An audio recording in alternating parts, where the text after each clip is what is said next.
বল ঘুরছে, বাউন্স নেই, পেস নেই, যেন টেস্টের পঞ্চম দিনের পিচ। প্রশ্ন উঠছে, ওয়েস্ট ইন্ডিজকে হারাতে গিয়ে কি আবারও বাংলাদেশ ক্রিকেট বোর্ড ভুল পথে হাঁটছে?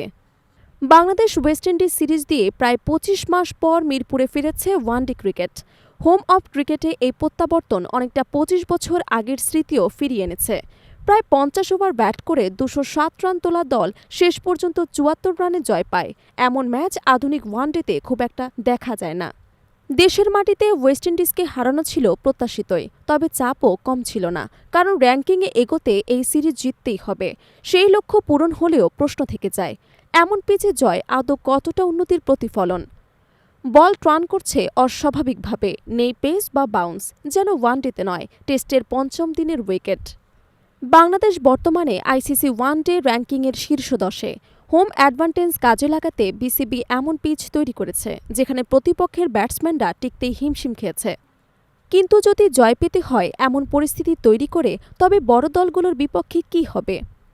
আগামী দিনে পাকিস্তান, নিউজিল্যান্ড, অস্ট্রেলিয়া এবং ভারতের বিপক্ষে ঘরের মাঠে সিরিজ রয়েছে, সেখানেও কি এমন মাইন্ডফিল্ড খেলা হবে?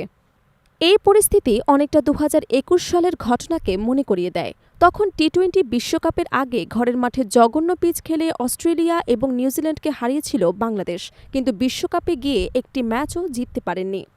ওয়েস্ট ইন্ডিজ সিরিজের প্রথম ম্যাচের ধরন বলছে বিসিবি হয়তো আবার সেই ভুল পথেই হাঁটছে, কেবল জয় বাঁচানোর মানসিকতা। এমন পিচ খেলা বোলারদের মাঝে তৈরি করে মিথ্যা আত্মবিশ্বাস, কিন্তু ব্যাটারদের মনে ঢুকিয়ে দেয় ভয় এবং হতাশা। অথচ ওয়ানডেতে বাংলাদেশের মূল সমস্যা সবসময় ব্যাটিংয়ে ছিল। যেখানে ব্যাটাররা রান করতে হিমশিম খায়, সেখানে সমস্যার সমাধান তো দূরের কথা, ব্যাটিং আরও দুর্বল হয়ে পড়ে। বিশ্বমঞ্চে, বিশেষ করে ওয়ানডে বিশ্বকাপে সেই প্রভাবই পড়ে সবচেয়ে বেশি, যেমনটি দেখা গিয়েছিল ২০২৩ সালের বিশ্বকাপে। সব মিলিয়ে বিসিবির কৌশল এখনও স্বল্পমেয়াদী সাফল্যের ওপর নির্ভরশীল বলেই মনে হচ্ছে। দর্শক এবং মিডিয়ার মন রক্ষা করতে গিয়ে তারা আবারও দীর্ঘমেয়াদী পরিকল্পনার পথ হারাচ্ছে। তাই যৌক্তিকভাবেই বলা যায়, বদলের আশায় থেকেও পরিবর্তন আসেনি, ফলে আশঙ্কা থেকেই যায়। বিশ্বকাপে টিকিট নিশ্চিত হলেও সামনে হয়তো অপেক্ষা করছে আরও একবার হতাশার গল্প।